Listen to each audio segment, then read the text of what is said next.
Let's see if we can apply our electrical engineering knowledge to solve another boundary condition example. This one is different, of course, than the last one in a number of ways. First of all, we don't have transmission lines that are connected to each other. There is not a transition from one transmission line to the next. Instead, we have a series impedance of some value that is between the two. And so we can sort of look at this as a two-port device. This series impedance is a two-port device. And we have a transmission line connected to each of the two ports of that device. Note in this case, the characteristic impedance of the transmission line of each transmission line are precisely the same.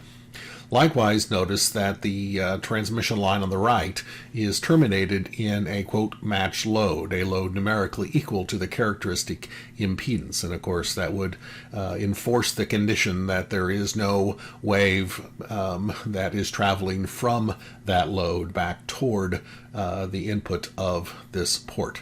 We might call this a reflected wave. There's no reflected wave, and physically that is true, but we have to be careful mathematically in terms of how we represent no reflected wave. And the reason for that is the index that we have for this transmission line. Notice it's not increasing as we move toward the load at the end of this line. It is increasing as we move up the line toward this two-port device.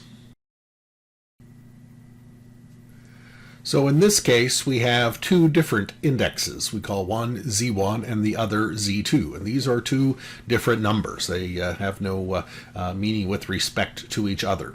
And this is what happens when we have a situation where we don't have a continuous transmission line structure as we did in the previous example, but when we have something between two transmission lines, we have to go through and independently define an index for each. So we have Z1 and we have Z2. The location here at the end of this line we call Z1 equal to 0. Likewise, at this port plane, we call this location of this transmission line Z2 equal to 0. But note the fact, even though they both have 0 values, because the indexes are different, they denote different locations. Z2 is equal to 0 is a location here.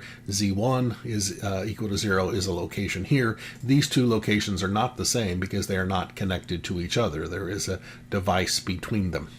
Moreover, the index of Z2 we have moving from left to right as opposed to right to left. Now this may seem confusing, but really we are consistent with our indexes here in that both of the indexes are increasing as we move toward this two-port device with the series impedance. Likewise, Z2, we increase our index as we move toward our two-port device.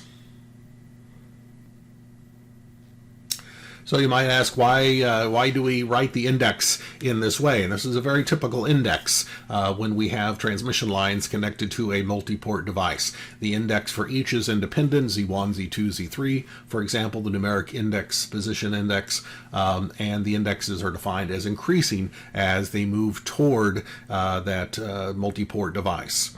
Why would we do this? Well, we write it this way such that the plus waves then on the transmission line, and again, plus waves are simply the waves propagating in the direction of increasing index Z, however we define it.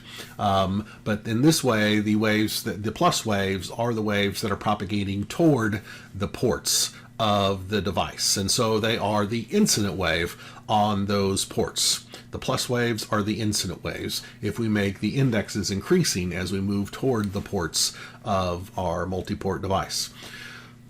Conversely, the waves that are the minus waves, the minus value waves, are the waves propagating the direction of decreasing Z, and therefore they are propagating in a direction away from the ports of our multi-port device. In the example here, a simple two-port device consisting of a series impedance. And those waves that are exiting the port, we don't call them reflected waves from the ports, we call them the scattered waves from the ports. So we have incident waves, which are the plus waves on the ports of a device. We have waves exiting, coming away from the ports in the minus waves, which we refer to as the scattered waves. And this is very common, and we'll do this over and over again when we start analyzing structures to determine their scattering parameters. So get used to this indexing. And again, the most important thing is you have a different index for every transmission line. We'll look at the first section of transmission line, this section of transmission line with the index Z1. And we want to write down the general form of the total current and the total voltage along that transmission line. And of course they come from telegrapher equations. And so we can write the total voltage in this form and the total current in this form. In this case, in terms of two unknown wave amplitudes, complex wave amplitudes, V0 plus and V0 minus, in this case denoted by the subscript 1 as well. Note both of these functions are defined for Z1 that is non-positive, Z1 which would be less than or equal to 0. In other words, in this part of the transmission line, the index Z1 that's greater than 0 really has no physical meaning. The transmission line ends here, and therefore there is no meaning to a value of Z1 equal to 1, for example. We now move to the other transmission line that's connected to the other port of this two-port device, and we've denoted that index as Z2. Once again, it is increasing from right to left, where the index is increasing as we move toward this port plane, and therefore a plus-going wave is the wave propagating toward this port, and the minus-going wave is the scattered wave. That propagates away from this port.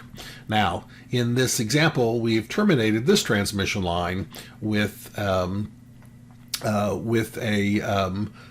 match load, a load that's numerically equal to the characteristic impedance Z0.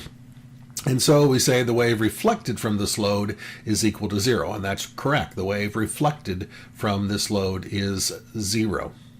But what is the wave reflected from the load? The wave reflected from this load is the wave propagating in this direction, in the direction of increasing z. And so the reflected wave, for this case, is the plus wave.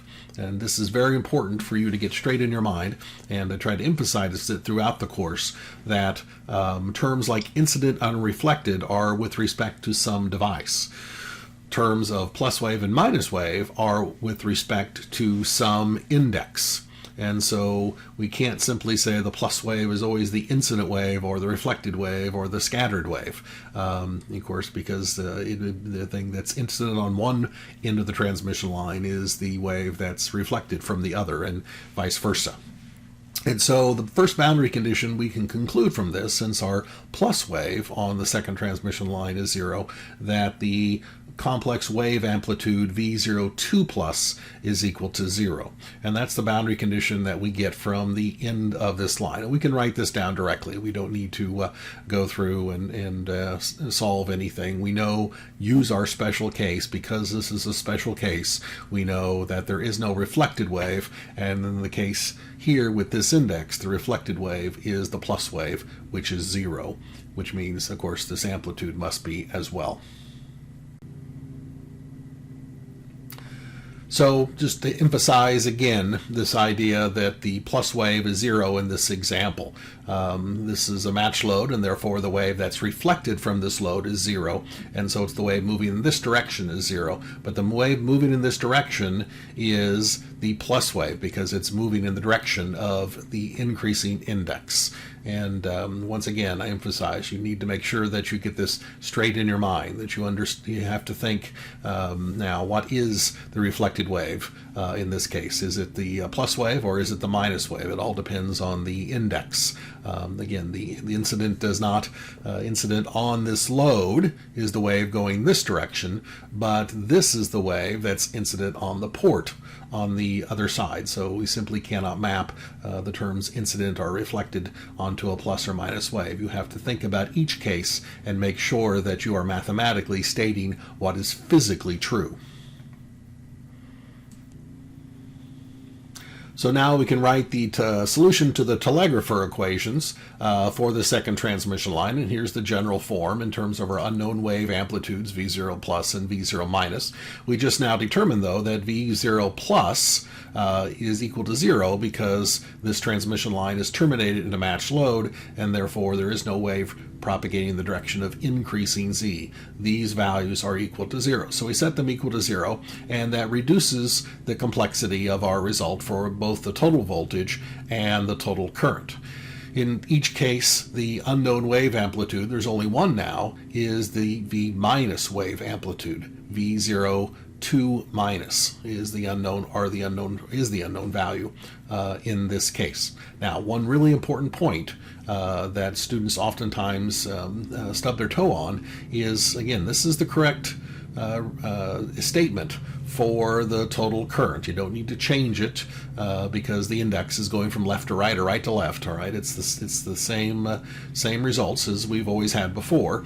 Again, it's just how we interpret the plus wave. The plus wave is moving in this direction, in the direction of increasing z away from the load, and the minus wave is propagating in the direction of decreasing z, and that is toward the load, incident on this load at the end. At any rate, if we set these values equal to 0, we get this term here. It's important to note you get a minus sign. Look at the minus sign right there. This term goes to 0, so what's left over is minus V0 2 minus divided by Z0 times this complex exponential. This minus sign gets left off quite a bit. Notice the definition of the current. Total current is defined as positive when moving in the direction of increasing Z. And so that is still the definition, again, that we use here. It doesn't change because the index is looks like it's pointing differently than what it was before.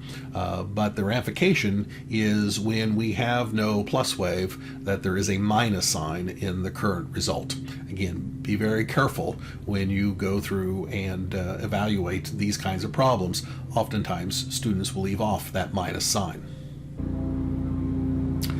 So we now have the total voltage and total current on each of our two transmission lines, and to apply boundary conditions, we need to evaluate those voltages and currents precisely at the ends of those transmission lines, at the port plane into our two-port device, at the location of Z1 equal to 0 and location that is denoted as Z2 equal to 0. Again, these are two different places, one on either side of that series impedance. Nonetheless, we need to evaluate each of them to determine the numeric value of the voltage and current at those points. And so we take our total voltage, V1, and we evaluate it at Z1 equal to 0, and we do that. The complex exponentials become values of 1, and the result simply becomes this. And again, this makes sense in your mind. Remember, V0 plus is simply the voltage of the plus wave at Z is equal to 0. V0 minus is the voltage of the minus wave at Z equal to 0. And of course, when we add the two together, the minus wave and the plus wave at Z is equal to 0, that gives us the total voltage at Z is equal to 0. And of course, that's what we're after. So we shouldn't even have to really go through and evaluate the equation. We can just simply write this down. Total current, same thing, go through and evaluate at Z is equal to 0, and we get this result. And again, don't forget the minus sign there. We do divide by Z0. The second transmission line, the total voltage, evaluate it at its index is equal to 0, Z2 equal to 0, again, a different location than here. And when we do that, we simply get the minus wave, unknown complex wave amplitude of V0 minus. And for the current, when we evaluate, we get this becomes simply V0 minus divided by Z0. Again, don't forget the minus sign, a common mistake. Now we need to apply boundary conditions so we can determine a relationship between this voltage and current for the left side to the voltage and current here on the right side. How are they related? Well, in this case, we're going to use circuit laws to make those relations because we have connected between those 2 points this series impedance. Now we're going to define a voltage across that series impedance. We'll call this voltage SR. for series, and then likewise the current through this lumped element we'll call ISR. And now we can go through and apply our circuits knowledge, KVL, KCL, and Ohm's law. The first tool in our engineering toolbox is going to be KVL, and we go through and look at these voltages, and from KVL we know they are related in this way. V2 at Z is equal to 0 plus the series voltage across the series impedance as we've defined it. And again, you have to define plus or minus in order to know whether you add this or subtract this. You don't need to know whether one's positive or negative. Just define it and write down your math consistent with that definition. That's the important thing. And so this voltage plus this voltage is going to be this voltage, V1, at the end of the line here at the index Z1 equal to 0. When we insert our what we know to be the values for these two voltages, we get this result. So this is a first equation that we generated from a boundary condition, one boundary condition, which is KVL. Now we're going to reach into our toolbox and use KCL. The first thing that we recognize is there are three currents in this circuit.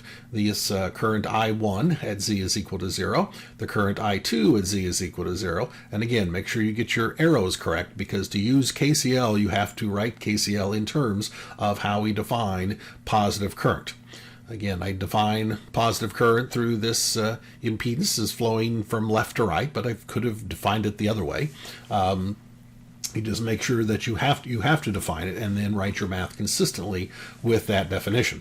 So the first thing we're going to look at is the relationship between this current and this current through the series impedance. And of course, from KCL, it's obvious that this current and this current must be the same. And so here's our first statement from KCL, and we use the evaluation of this current I1, and we can rearrange this a little bit algebraically to sort of give a nice representation for our second equation that we get from applying a boundary condition.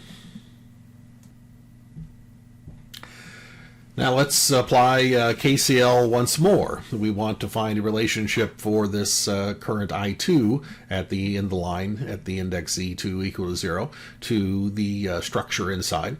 And we look at the series current and this current I2, and based on those arrows, and again we have to write math based on those arrows, and we can only write the math if we have defined these arrows explicitly on the circuit schematic, and you must do so. But since they point in opposite direction from KCL, we see that they are equal but opposite. So the series current ISR we can write as a minus I2. Of course, we could put the minus sign over here and say minus ISR is equal to I2 as well. They are opposite each other.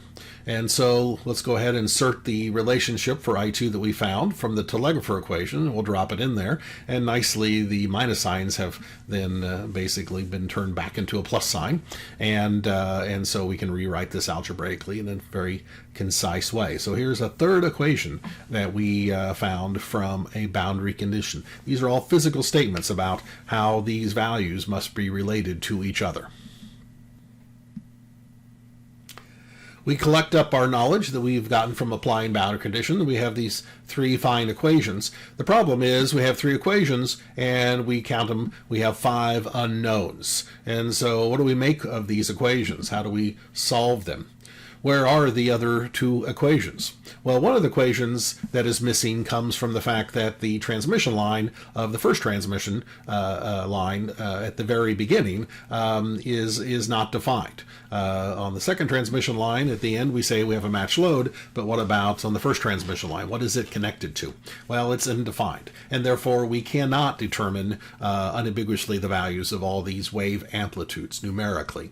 What we're going to do, and this is just like we did in the previous example, we're going to consider the plus wave of that first transmission line as the independent value. We have some plus wave propagating down the line, Where does it come from? We don't know. We didn't specify a source, but it's propagating down the line to that first port of that device. And we want to know what is the relationship between that incident wave on that port 1 to all of the other waves, the waves that are propagating back out from that device, the scattered waves. And so this is, again, very similar to what we did in the previous example. We want to know what is the relationship between the scattered waves and the incident wave. Physically, then, we view the problem this way. We have a plus wave, a wave that's propagating down the transmission line from something over here, who knows what, but something that's applied energy into the system. And so we have a wave propagating down that's incident on this port plane, the port 1 of this 2-port device. When the wave, this wave then creates two things. One, we have a wave that is scattered from this port 1. We can say it's reflected from port 1. And likewise, we have a wave that's scattered from port 2. We can think of some of the energy propagating through the device and popping out the other side. And so wave comes in toward this 2-port device and 2 waves come out. What is the relationship between this incident wave and these 2 scattered waves? This is an analysis that typically we try to do for multi-port microwave devices.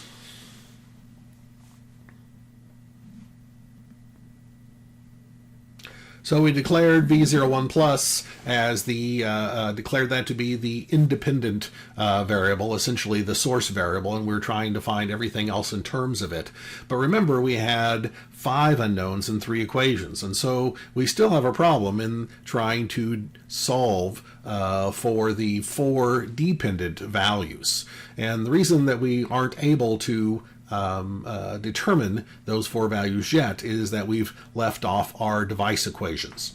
And again, in our toolbox for circuit analysis, we have KVL, we have KCL, but we also have device equations. We have applied some device equations, and those are the telegrapher equations for our transmission lines. But there's another device in the circuit, of course, and that is that series reactance. And so we need an equation that describes now the relationship between the voltage across that device and the current through it. KVL describes the relationship between all the voltages. KCL describes the relationships between all the currents. Device equations describe the relationship between specific voltages and specific currents, and that's what Ohm's law does for that series reactance. So we add the Ohm's law to our collection of equations, and now we have 4 equations and we have 4 unknowns. And again, the V01 plus is not considered to be an unknown, it is the independent variable. We can solve for the other 4 values, V01 minus and V02 minus, in addition to the series current and the series voltage, in terms of V01 plus. For most analysis, what we care about are going to be the amplitudes, the complex wave amplitudes of the scattered waves. And so ultimately we want to take these 4 equations and solve for V02 minus in terms of V01 plus and V01 plus only, and likewise V01 minus in terms of V01 plus and V01 plus only.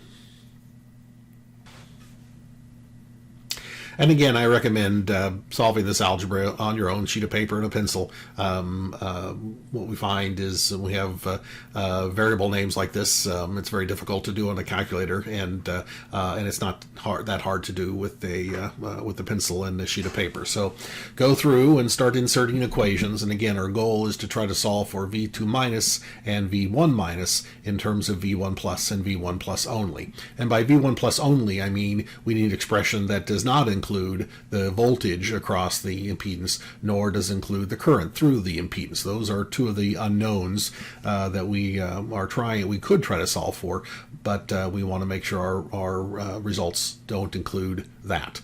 It'll be V2 minus in terms of V1 plus. It'll also include Z0, a device parameter, and the series impedance, to be sure. It needs to be dependent on those circuit parameters. But again, the voltage across the series impedance and the current through it is not a parameter, a physical parameter of the circuit. Executing a little more algebra, we finally get down to this result at the bottom, where we've determined the unknown complex wave amplitude V02 minus in terms of V01 plus and V01 plus only. And by only, I mean this result does not include the unknown variable V01 minus. It does not include the unknown value of the voltage across the impedance VSR or the current through it ISR.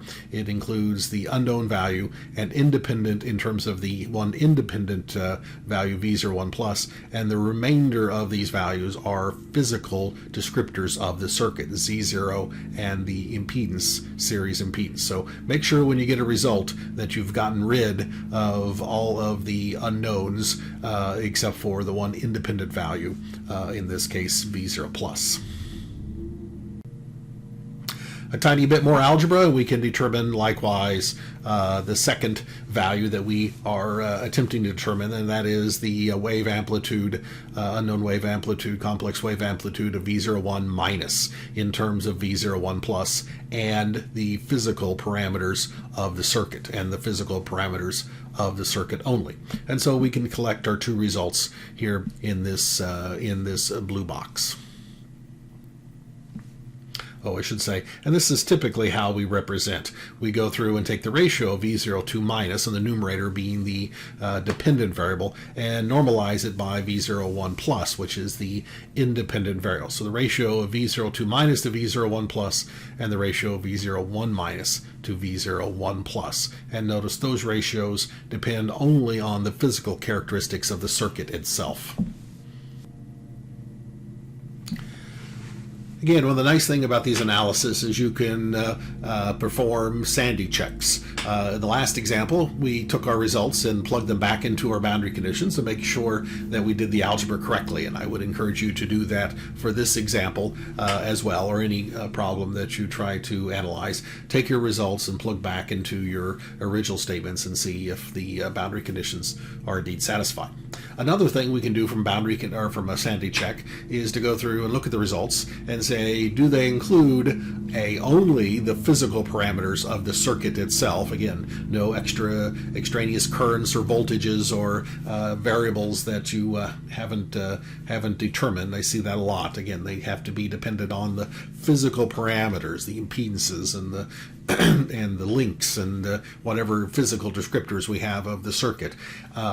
And most of the time, it needs to depend on all of them. And so if you have an answer where the answer is dependent on only one element of the circuit when there are 4 or 5 other physical elements, almost certainly you've done something wrong, because the answer should depend most of the time on all the elements in the circuit that you are analyzing.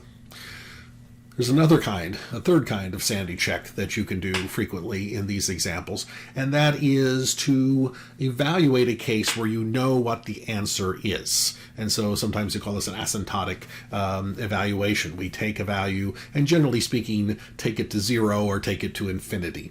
And when we do that, oftentimes we look at the circuit and say, oh, well, I know what that answer should be based on our physical understanding. And the question is, does the mathematics verify that physical result? If you go through and evaluate it at a specific case where you know what the answer should be, does your mathematics provide you with that answer? If it doesn't, you've made a mistake.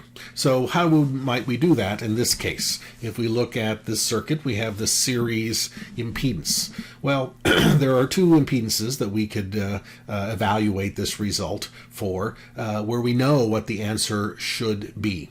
Let's say, for example, this impedance is equal to 0. In other words, it's a short circuit. In that case, we simply have a length of transmission line connected to a length of transmission line. You can say, well, gee, we'll go back to the previous example to use the results there. Well, we could, but notice in this case, the characteristic impedance of each transmission line is precisely the same. So if this is 0, we've basically connected two transmission lines together that have the same characteristic impedance. There is no discontinuity there at all. There will be no, in that case, reflected wave. The incident wave will simply propagate through and continue going without unimpeded, because every location in the circuit would be the same. They have the same characteristic impedance. And so if this is a short circuit where we've basically made one continual transmission line of the same characteristic impedance Z0, we would expect that wave to be equal to 0, and this wave, V2 minus, to be equal to V1 plus. And so, in other words, the ratio of V1 minus to V1 plus should be 0, and the ratio of V2 minus to V1 plus should be 1. And that is exactly what we get when we put that into our mathematics. As we make ZR go to 0, go back and look at the previous page, what we find is our ratios turn out to be 1 and 0, which is exactly what we'd expect if this were a short circuit. Let's go to the other extreme, and let's take this and make it an open circuit. Well, if we make this impedance go to infinity, we have an open circuit rather, and in that case we've essentially disconnected the two transmission lines. So this transmission line, what is the load impedance? What would be the equivalent circuit of all this here if this impedance were infinity? Well, it's this impedance plus the input impedance. The input impedance here would be Z0, of course, for our special case. But if we add Z0 to infinity, we still get infinity. We still have an open circuit here at the end of this transmission line. And we know if we have an open circuit that the gamma L for that effective load is going to be equal to 1, and therefore the reflected wave is going to be equal to the incident wave at this port. Gamma L would be equal to 1 if this were an open circuit. And so if this were an open circuit, the ratio of V1 minus to V1 plus should be 1. Likewise, if this is an open circuit, there's no way energy can get over here at all. This V2 minus should be 0. And so we find when we evaluate mathematically the case where the impedance of, or the magnitude of the impedance at least of this goes to infinity, that, and we stick that back into the equations on the previous page, we get exactly the results that we expect.